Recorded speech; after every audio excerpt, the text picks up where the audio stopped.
The city of Oakhaven didn't fear the Reaper. They feared the man who kept him on a leash. But Silas Vane was about to learn that the only thing more dangerous than an unpaid debt is a life that refuses to stay broken. Silas Vane was a masterpiece of cold efficiency, the silent monarch of the Oakhaven docks and the high-rises that overlook the smog. For 15 years, he had lived by the rule of the ledger. Every favor had a price, and every betrayal had a grave. His office was a cathedral of marble and steel, where the only prayer ever whispered was for a quick end. Silas was a man who believed the world was divided into those who held the leash and those who felt the collar. The atmosphere turned brittle the night he caught his second-in-command, Marcus, bleeding the shipments dry. Marcus, a man Silas had treated like a son, was now a kneeling wreck on the obsidian floor, his forehead pressed against the cold barrel of Silas's customized revolver. The room smelled of gunpowder and expensive bourbon. But as the hammer clicked back, the heavy iron-reinforced doors swung open. It wasn't a hit squad. It was Elena, the quiet woman who had spent 6 months cleaning the blood and the dust from Silas's sanctuary.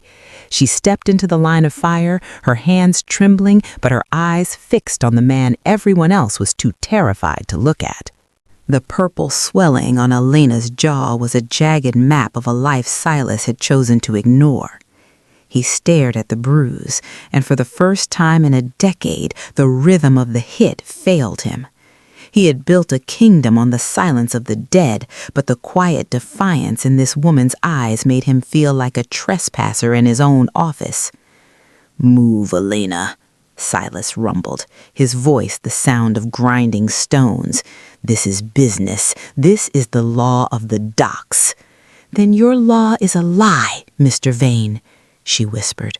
Her voice was thin, but it carried a weight that made the steel in his hand feel like a toy.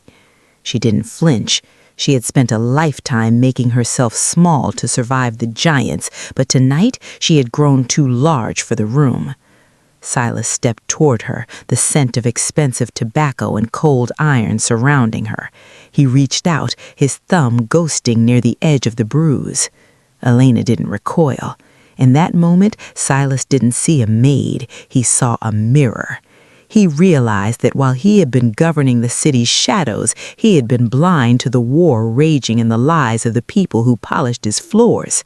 He lowered the gun, though the heat of the kill still simmered in his blood. The execution was suspended, replaced by a sudden, terrifying curiosity about the soul. In the weeks that followed, the sanctuary of the high-rise felt unfamiliar. Silas didn't dismiss Elena. Instead, he watched her with a predatory focus that slowly softened into a strange reverence. He allowed her back into his routine, but the office began to change under her steady, calloused hands. She started with the light, stripping away the heavy blackout curtains to let the amber sunset pierce the room, burning away the shadows where Silas usually plotted his wars. She handled his ledgers, the books that decided who lived and who starved, with a gentleness that bordered on the sacred. He watched her introduce a new order to his world. She replaced the smell of stagnant fear with the scent of pine, and eventually a simple terracotta pot of wildflowers on his desk. "You think a few weeds can cover the scent of what I do, Elena?" he challenged one night, watching her wipe the obsidian desk. "I'm not covering anything, Mr. Vane," she said, her voice steady even as her heart raced. "I'm reminding you that things can still grow in the dark if you stop treading on them. A man who fears the sun but loves the view isn't as far gone as he pretends to be." Silas's jaw tightened. She was challenging the very foundation of his authority, suggesting that true power wasn't the ability to crush, but the restraint required to heal. Marcus was still alive, a ghost in a suit, confined to the lower levels of the estate. Silas had stripped him of his rank, leaving him in a state of agonizing uncertainty. In my world, a traitor is a debt that must be settled in blood, Silas told Elena, gesturing toward the surveillance feed showing Marcus staring at a wall. Give me a reason to change the currency. Elena looked at the screen, then back at Silas. Blood doesn't pay a debt, it just passes the bill to the next person. If you want him to pay, make him pay in a way that matters. Make him build what he tried to break. Silas turned to Marcus the next morning. You will not die, but you will no longer lead. You will work under Elena. You will carry the water for the people you thought were beneath you. You will learn the weight of the broom and the value of the dirt. If you fail her, or if you ever make her feel as small as you made yourself, I will remind you why they call me the Reaper. As Elena led the once feared enforcer toward a supply closet, Silas felt the axis of his world shift. He was no longer just a king of fear. He was a witness to a woman who knew that the ultimate justice wasn't an ending, but a new beginning. The office was no longer a tomb of silence. It was filled with the rhythmic scrubbing of Marcus's penance and the quiet hum of Elena's work. Yet Silas struggled with the erosion of his own identity. The man who did that to your face, Silas began, his voice a low vibration in the twilight of the office. In the old days, I would have had his hands brought to me in a box. Why do you let him remain a ghost in your mind? Elena paused, her fingers tracing the edge of the terracotta pot. I know you would, Mr. Vane. You think protection is a fortress built of bones. But violence doesn't protect the heart. It just builds a cage around it until you can't hear anything but your own breathing. She stepped closer, stopping just before the line he usually forbid people to cross. His name was Thomas. He said he kept me in line because he loved me, the same lie you tell the city when you send your men to the docks. The day I walked out, I realized that a real protector doesn't make you feel small so he can feel big. He makes the world big enough for you to breathe. Silas felt a sharp, focused pain. It wasn't rage. It was the realization that his crown was a shackle and his protection was just a louder form of the very cruelty he claimed to despise. The fragile order shattered when a rival syndicate, the Iron Sun, intercepted Elena on her way to the estate. They saw her as the soft spot in Silas's armor. Silas moved with a terrifying, silent speed. By the time he reached the warehouse at the edge of the water, his men had the perimeter locked down. The rival leader, a man named Drax, held a serrated blade to Elena's throat. Silas's instincts, 15 years of survival, demanded a bloodbath. He could have ended every man in that room before the first drop of blood hit the floor. But then he looked at Elena. She wasn't looking at the knife. She was looking at Silas, watching to see if the Reaper would finally consume the man she was trying to save. Let her go, Silas commanded, his voice a low frequency that made the water in the harbor ripple. Drop the blades and walk away. If you leave now, there is no war. There is only mercy. Drax laughed, but the sound died in his throat when he saw the absolute terrifying stillness in Silas's eyes. It wasn't the look of a man who was afraid to fight.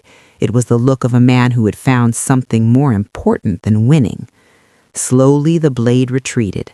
As the rivals vanished into the fog, Silas caught Elena. He didn't check his weapon.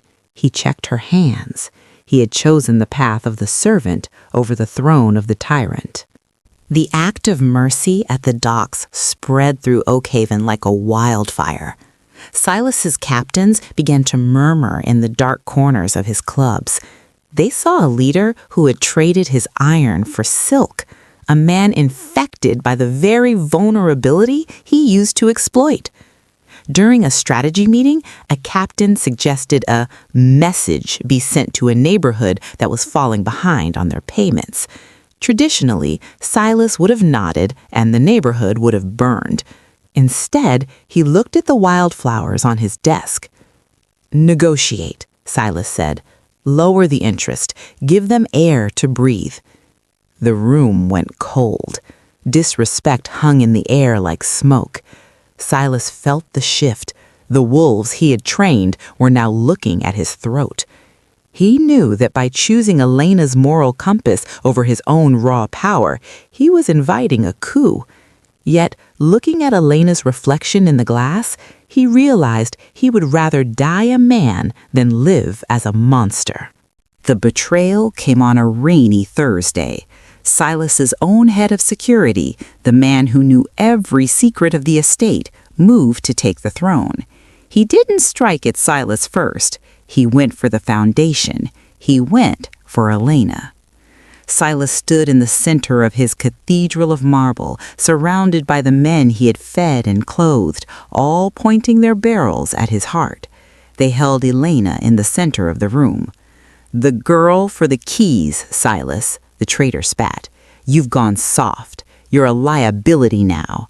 Give us the codes and walk away, and maybe we let the help live." Silas didn't reach for the hidden gun under the marble table. He looked at Elena, then at the men who thought they understood power. "You think the power is in the trigger," Silas said, his voice resonant and calm. "But I've learned that the only thing you can truly own is what you're willing to give away. I'll leave. Take the money, take the docks, take the city. Just let her walk." He was offering to become a ghost so she could remain a person. It was the ultimate sacrifice, a king laying down his life for the one who had taught him how to live. Elena stepped forward, her voice ringing out with a fierce clarity that paralyzed the room. "No, Silas, I won't have you run, and I won't let them take what you've worked to change." She looked at the men with the guns. "You think you're taking a kingdom? You're just moving into a bigger cage. Mr. Vane isn't leaving. He's teaching you that you don't have to be afraid of each other anymore." In the silence of her stand, the younger guards, the ones who had watched Silas show mercy to Marcus and help the neighborhoods, began to lower their weapons. They had seen a new kind of authority, one that didn't require a casket to prove its point. The coup crumbled, not because of a gunfight, but because Elena had made the light more attractive than the dark. Silas realized then that she wasn't asking him to be a different man. She was asking him to be the man he was always meant to be. He took the power that had once been a leash and turned it into a shield. He began to systematically dismantle the shadows of Oakhaven.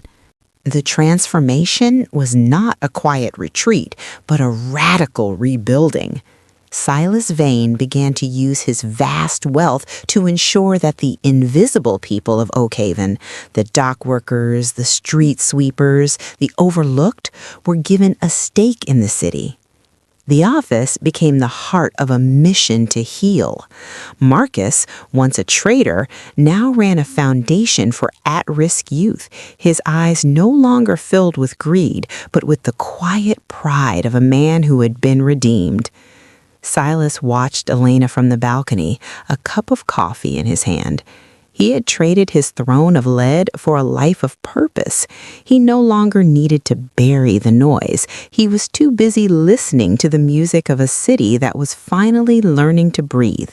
The Reaper had retired, and in his place was a man who knew that the most powerful thing he could ever do was stand behind a woman who believed in a future. Years later, the office was filled with the sound of life, the laughter of children, and the hum of a city that no longer feared the night.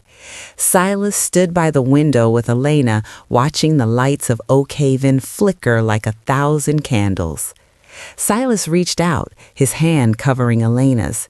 There were no weapons in the room, only the terracotta pot of wildflowers that had grown into a sprawling garden on the balcony. He looked at Marcus, who sat with them, a brother found in the wreckage of a past life. The city no longer felt like a target. It felt like a family. Silas Vane, the man who was once a ghost, was finally perfectly seen. He had surrendered his leash and discovered that the only way to truly rule was to serve the ones he once thought he owned. Elena's invisibility was a memory, and in a world that had tried to crush her, she was finally home.